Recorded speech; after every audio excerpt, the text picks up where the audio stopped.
Hello and welcome to Forms of Narration found in Fahrenheit 451 with me, Braden Wynn. Now there are two forms of narration or points of view found in Fahrenheit 451.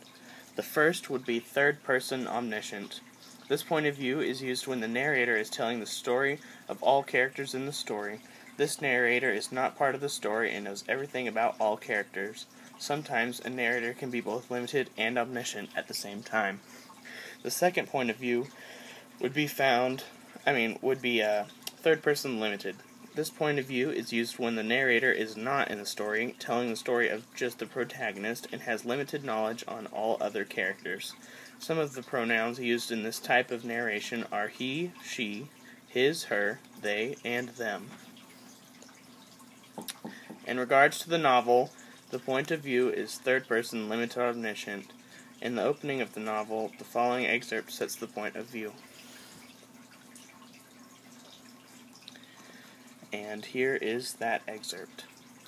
With the brass nozzle in his fists, with this great python spitting its venomous kerosene upon the world, the blood pounded in his head, and his hands were the hands of some amazing conductor playing all the symphonies of blazing and burning to bring down the tatters and charcoal ruins of history. So the analysis that I made of this excerpt would be that the use of the word his shows the third-person narration or point of view. For the most part, the story is told from Montag's point of view, which is the main character, which would be third-person limited. However, there are other places in the novel where the other characters' actions and thoughts are told, which would be third-person omniscient, but they are limited as well.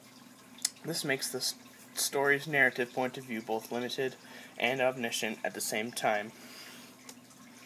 Now here's a nice illustration I found on Google to give a better explanation of third-person limited omniscient. So here in this illustration, this camera represents the narrator, and in some parts of the story he only has knowledge of the thoughts and feelings of the main character or protagonist, which would be Montag in this book, while in